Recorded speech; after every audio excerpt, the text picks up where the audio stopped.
Well, hello everyone. I guess it must be about time to start. Just stepped outside and too cold for this shirt. I need something warmer. It's about, I think it was 20 degrees last time I looked. It's good to see everyone. How many are here? A few of us anyway. So, I'm hoping everyone's doing okay so far in this pandemic or whatever it is. I hope you're all staying healthy. We're doing pretty good so far. Of course, we're both staying at home, kind of self-quarantining ourselves, but not quite. We're still getting out and going around. We're in good health yet. We're doing good. Yesterday morning, Becky got up early and went to Fred Meyer, I think, early. They had the old people's shop in there.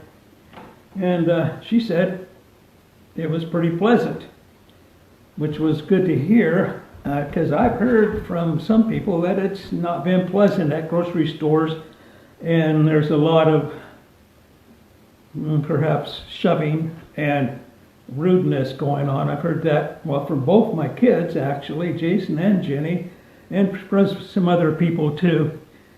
But I guess when you go with the old people, everyone's nice. That's what I'm thinking anyway. It's a crazy world sometimes.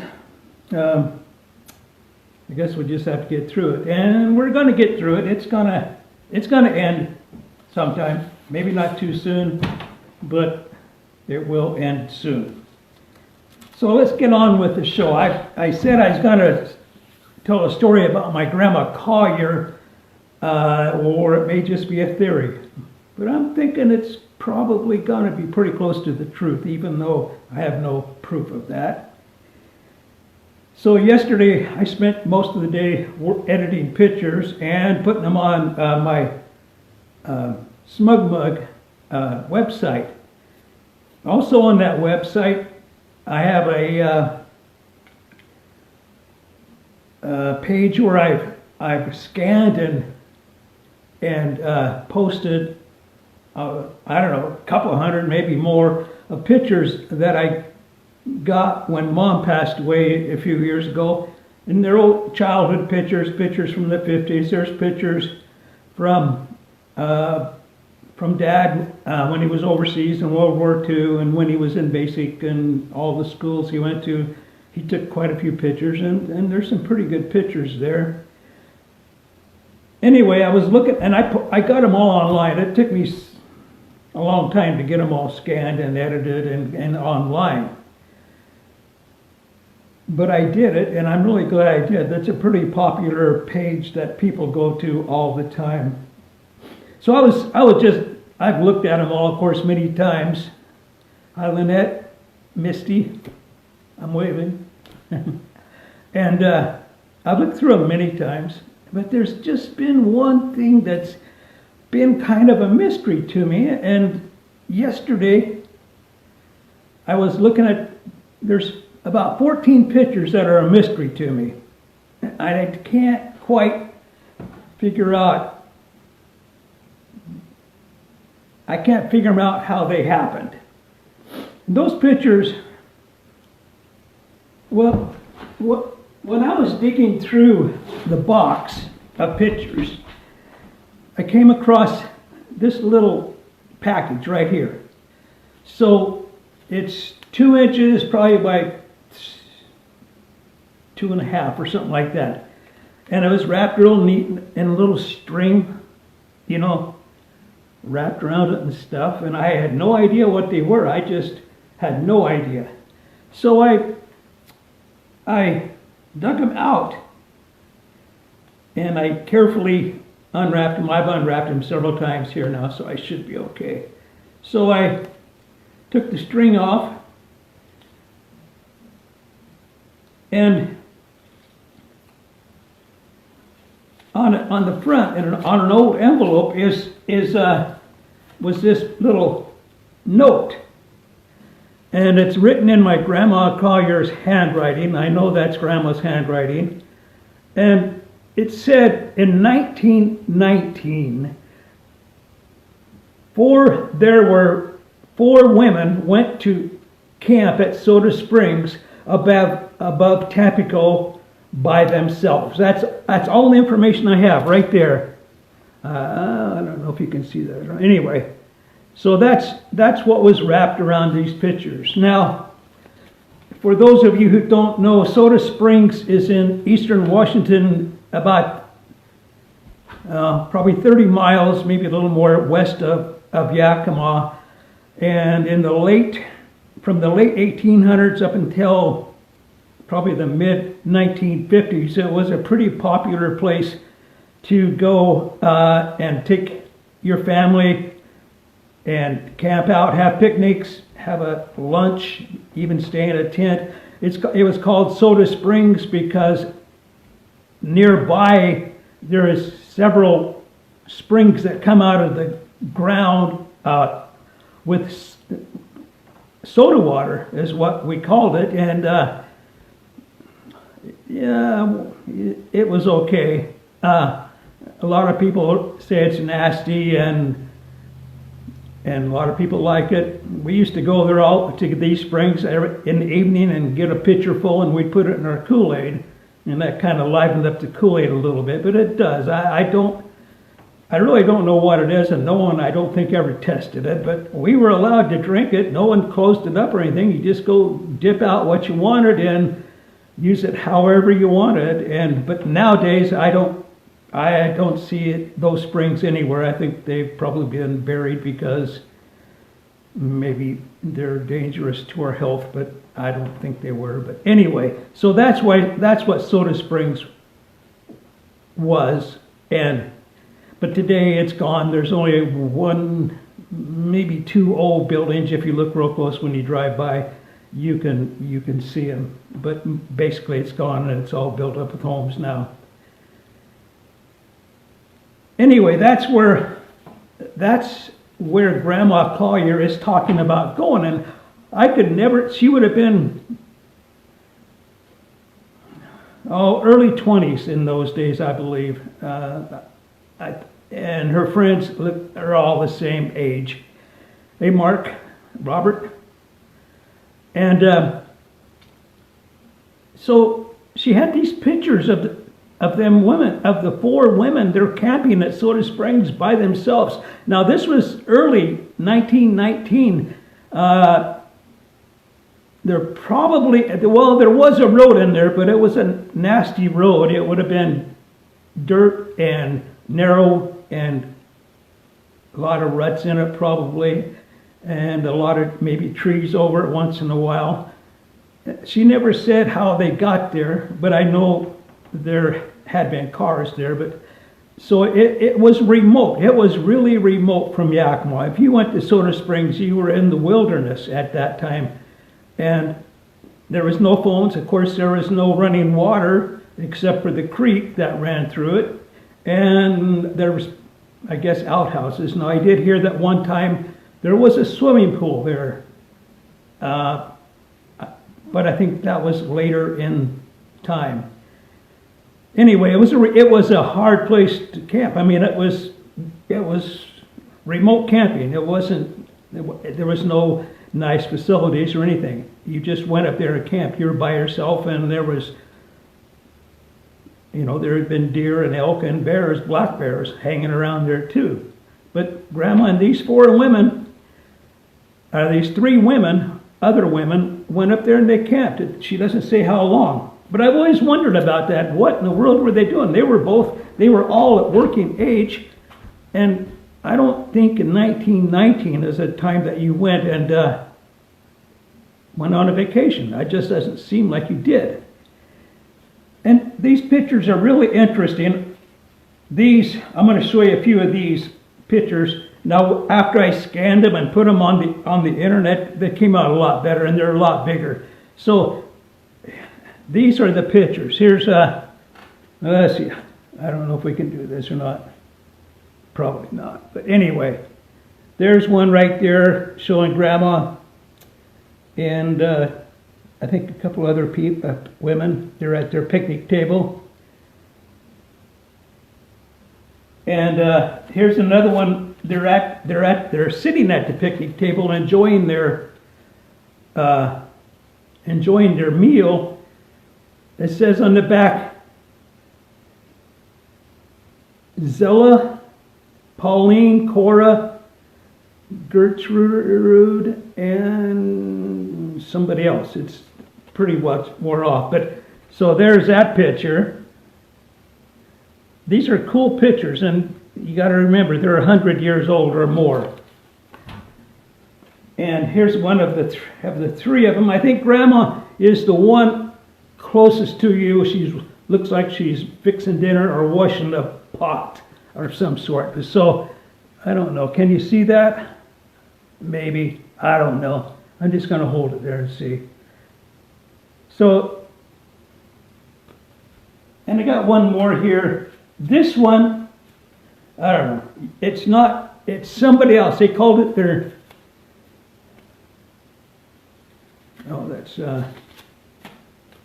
camping neighbors, they said. So there was other people there. But if you look close at this one, you're going to see I believe it's a Model T in the background there, a Ford Model T. And that's a neat picture, actually. But anyway, so that's what I was looking at, and I couldn't figure out what was going on there. So there's 14 or 15 pictures in this little stack here. Some of them are pretty good, and some of them are a little sketchy. They were hard to scan and post. And I've always been wondering about what in the heck was Grandma doing up there. And so I was just thinking about that yesterday, and then it hit me. This was in 1919. Now, I don't think there's any of us here that were around then, but in 1918 to 1920, there was a big epidemic, a pandemic going around. It was called the Spanish flu, I think is what they called it, only because a lot of people in Spain caught it. So it's estimated, I got notes here. I wasn't going to write notes, and I started and then I quit. So I do have a few notes. I just figured I'd freehand it here. So there was, in that pandemic, whatever it was, there was 500 million people infected with this disease. At that time, that was 1/3 of the world population. And it hit hard on, according to what I've looked at, it hit hard on like youngsters and especially hard, and older people over 60, but it was especially hard on people in their prime from 20 to 40 years old.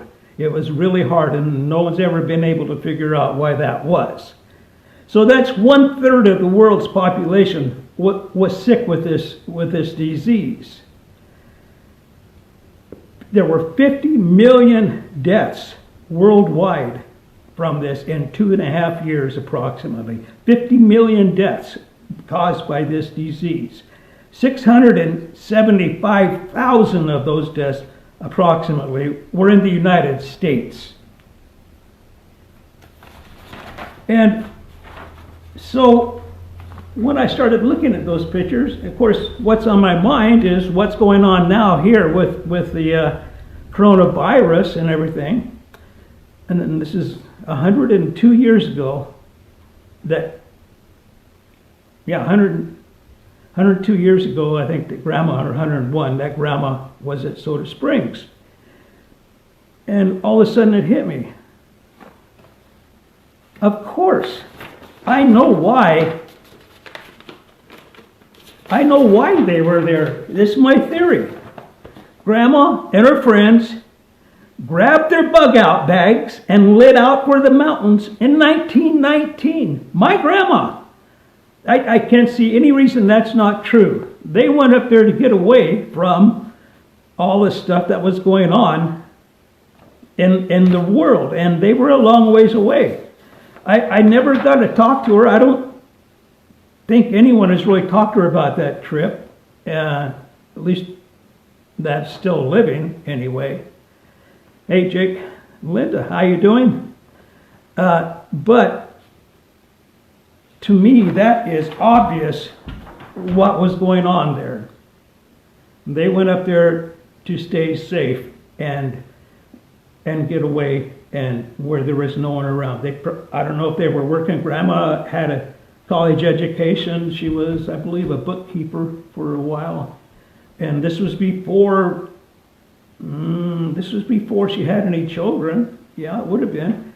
So that's interesting. I thought that was real interesting. And when I woke up this morning thinking about it, yeah, I thought, yeah, that's what happened. So anyway, that's the story I wanted to tell you. Now, there's something else. These pictures, I almost forgot the real important stuff here. So, these are old pictures, of course. They're made on film with a negative. I don't have the negatives. And as long as I keep them wrapped up, they're going to be fine. But here's the best news ever. I have the camera that she used to take those pictures. My mother gave me this camera many years ago because I kind of collect old cameras, and she gave me this and said it was Grandma's camera. And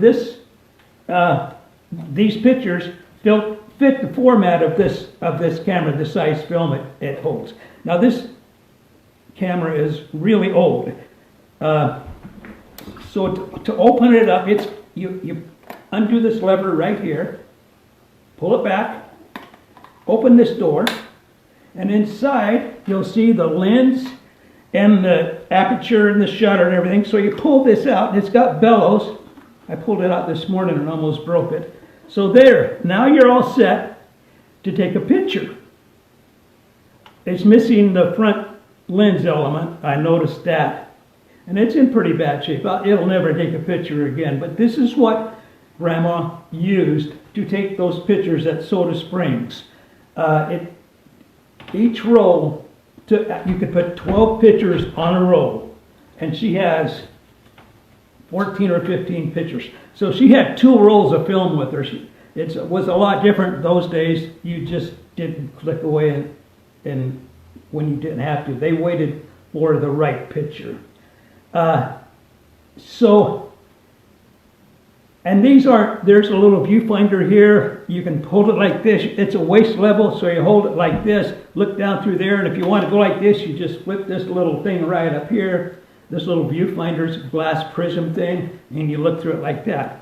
This is where, this lever here is what you use to take the picture. If you can hear it. Yep, that takes the picture. And every time you took a picture, a lot of you who have been around a while know this is what I'm talking about. Every time you took the picture, you had to grab this and roll it until you got a new piece of film there. There would have been a little numbers coming in this window right here. There would have been numbers coming in there, and you roll it until the next number came up generally. So that's how you worked it. And it wasn't exactly easy, and you had to manually set the shutter and the shutter speed, the aperture and everything right here. It wasn't a real easy job to take pictures with these.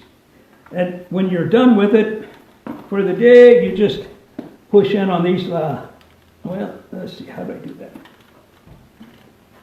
Yeah, you just push in on those levers, and first of all, you got to push this in, push that in, the bellows, push it in, and then push in on those, close it.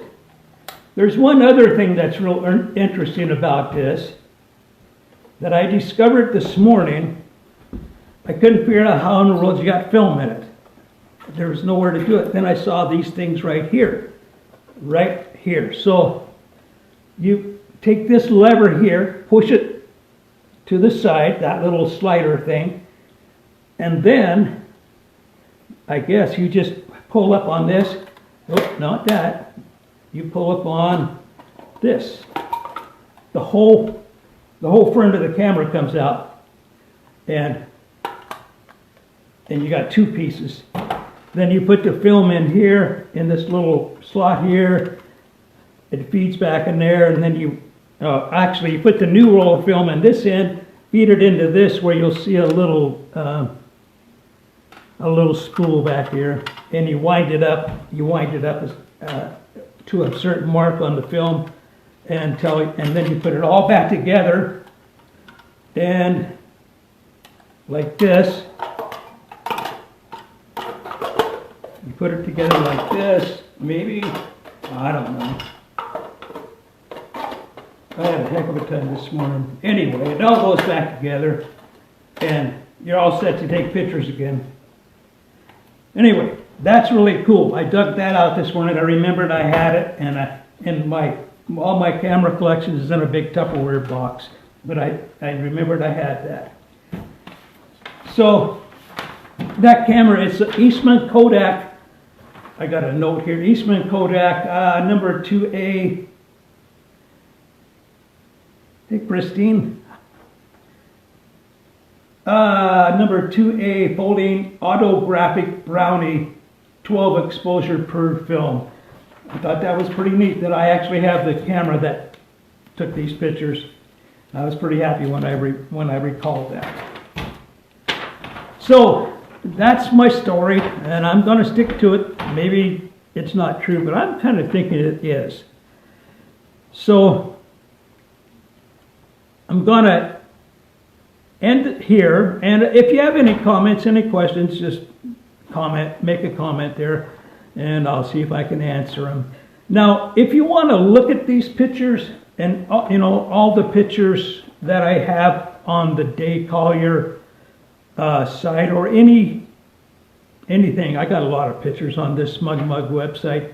So get on your computer and go to rendezvous.smugmug.com, and that will take you right to it. Then you go to browse and a genealogy, and then to old pictures from the Day Collier families. And I'll try to leave a link to that in the comments when I get done talking here. So that's RONDAYVIEW, all one word, .smugmug, SMUGMUG.com, and that'll get you to these sites where these pictures on. And you're going to be surprised how well they turned out. I was surprised. They're much bigger, much clearer. They're black and white, and they're fun to look at. So enjoy yourself if you want to look at them. I think that's all for now, and I want to thank everyone for coming by and letting me kind of babble and blabber here. Hey Jim, and I'm sure glad you stopped in, and I'm starting to enjoy these. I'm a little nervous with them, but I think I'm starting to enjoy them, so there'll be more. I got some more ideas. So have a good day, everyone, and take care, and keep your house supplied. Talk to you later. Goodbye.